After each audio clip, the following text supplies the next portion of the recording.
네, 반갑습니다. 선생님들, 책 읽는 백수입니다. 오늘은 새해 첫 시작인 1월에 완독한 책을 소개하려 합니다.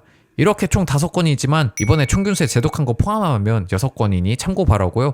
그럼 지금부터 한 권씩 소개하겠습니다. 첫 번째로 소개할 책은 역사의 쓸모 합본판입니다. 최태성 선생님이 집필하신 역사의 쓸모와 다시 역사의 쓸모 2권을 합친 건데요. 주제는 역사를 공부하면 우리 삶에 어떤 도움을 주느냐는 고찰을 담아냅니다. 바쁜 현대사회에선 효율을 중시하니 즉시 눈에 보이는 효능을 주지 못하면 소외받기 쉽습니다. 그래서 다양한 학문이 이게 살면서 무슨 도움이 돼? 라는 의문이 따라오는데 최태성 선생님은 해당 책으로 역사가 주는 실용성을 말합니다. 그래서 제목이 역사의 쓸모죠. 역사의 쓸모는 역사 공부가 우리에게 얼마나 도움되는지 집중했고, 다시 역사의 쓸모는 세상을 바라보는 건강한 시선은 무엇인지에 집중했습니다. 읽다 보면 과거와 현재가 단절된 게 아닌 역사로 연결되어 있음을 느끼고, 과거를 읽으면 현재를 어찌 살아갈지 나침반이 되어준다 여깁니다. 책을 집필한 목적 중 하나가 세상을 바라보는 건강한 시선을 얻기 위함이라 하거든요. 게으른 소리일지 몰라도 전 학문을 배우는 건 애초에 효율에 국한되어서는 안 된다 주의예요. 내 재산을 불려주는 등 쓸모는 없을지언정 삶을 다채롭게 하며 비물질적인 영역을 채워주는 건 흔히 쓸모없는 것이라 칭한 경우가 있거든요. 그래서 저에게 학문의 쓸모는 세상을 바라보는 새로운 시각을 주며 내 삶을 다채롭게 해주는 데 있다고 봅니다. 여기에 과거의 나보다 달라진 내가 되기 위함도 덤이고요. 역사를 바라보는 건강한 시선을 배우고 어찌 살아야 하는지, 역사라는 학문이 우리 삶에 주는 힘을 조금이라도 알기 위해 읽어보시길 추천합니다.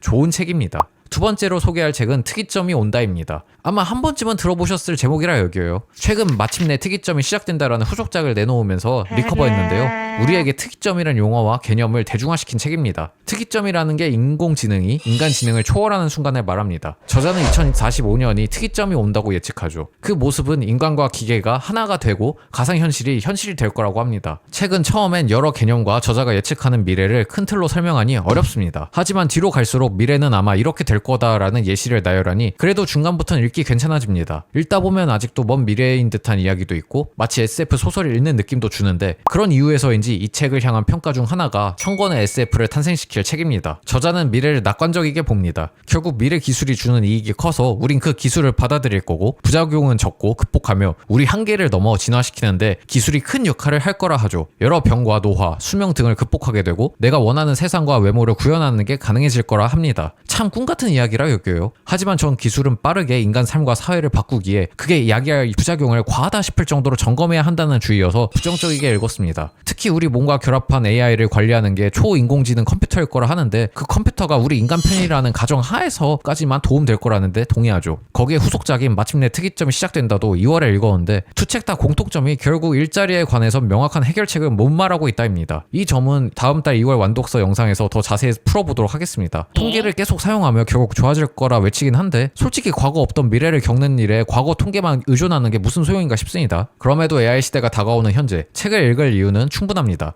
이 책 가장 큰 의미는 인공지능 발전에 대한 장기적 비전 제시하는 데 있거든요. 그리고 점점 기계와 융합할 인간을 보며 우린 무엇이 되고 싶고 무엇을 남기고 싶은지, 어디까지 가고 싶은지, 그리고 인간이란 개념은 무엇인지 다시 재정립해야 하는 시기가 찾아왔다 하며 그걸 생각하게 할 계기를 마련합니다. 누군가 의수, 의족을 사용해도 사람이라 여깁니다. 그럼 몸 50%를 기계 부품으로 교체하면 그건 사람이라 할 수 있을까요? 혹은 뇌만 컴퓨터 칩으로 교체하면 인간이라 할 수 있을까요? 반대로 뇌를 컴퓨터 안에 넣어 우리 의식을 컴퓨터 안에 살게 해 영생을 누린다면 그건 인간으로 정의할 건가요? 이처럼 인간이란 존재를 정의했던 개념을 다시 확인해야 하는 순간이 왔고, 그런 미래는 어떤 모습일 거라고 예측하며 생각하게 해주니 책을 향한 의견과 별개로 읽어보시길 권합니다. 세 번째로 소개할 책은 서양사 강좌입니다. 제목 그대로 서양사를 다룬 서적입니다. 우선 책은 진짜 어렵습니다. 교재로도 쓰이는 서적이니 정말 두드려 맞는 수준입니다. 그러니 역사책이 익숙치 않으시면 절대 추천드리진 않습니다. 서양사가 어느 정도 익숙해서 더 난이도 있는 책을 원한다면 추천합니다. 사실 제가 아는 게 부족하니 어렵다 느낀 것도 있을 거고, 내 것으로 만들겠다는 의욕 때문에 어렵기도 했습니다. 그냥 읽으며 따라가는 데는 문제가 없어요.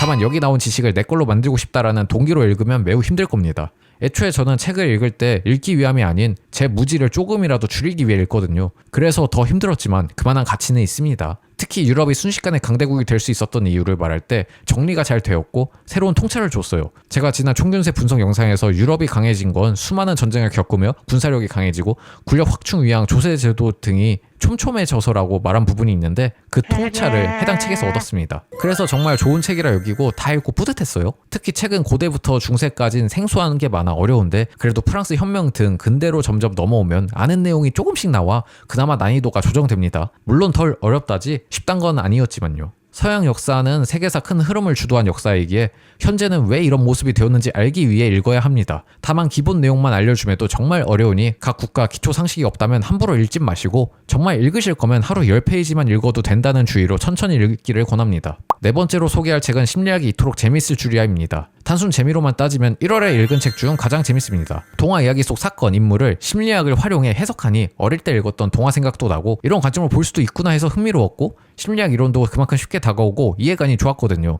난이도도 어렵지 않습니다. 사실 제가 심리학 서적은 그리 많이 읽진 않았습니다. 그래서 심리학도 조금씩 알아보자 해서 구매했는데 정말 만족해요. 이론을 알려주는데 중점 두면 책이 무거워져 머리 안 들어오니 다 읽어도 남는 게 별로 없거나 많이 얻은 만큼 피곤했거나 이지선다였는데 이건 재미와 배움 둘 다 얻게 해주었으니 완독하고 만족도가 높습니다. 가벼워 보여 걱정도 했는데 제 착각이었어요. 대놓고 좋은 책은 말이 필요 없다 주의라 여기까지만 말하고 다음 책으로 넘어가겠습니다. 다섯 번째로 소개할 책은 이상한 문장 그만 쓰는 법입니다. 오늘 소개할 책 중 유일하게 실용서이기도 하고 오랜만에 읽는 실용서입니다. 저는 어떤 활동이든 글쓰기와 말하기가 모든 영역의 근본이라 여겨서 위 두 가지를 배우는 건 중요하다 봅니다. 글쓰기와 말하기 두 가지를 배제한 활동은 보기 힘들거든요. 그중 제 글을 더 다듬고 잘못된 문장을 보는 눈을 기르기 위해 읽었습니다. 문제인 줄 모르면 계속 사용해 문제가 커져 결국 망가진다 믿거든요. 그걸 예방하기 위해 읽었다 보시면 됩니다. 읽으면서 만족했고 몇 가지 팁은 바로 글쓰기에 활용하고 있습니다. 제가 글쓰기 관련 서적 몇 권 읽었는데 2권 추천드린다면 그중 한 권은 이 책입니다. 그 정도로 좋았어요.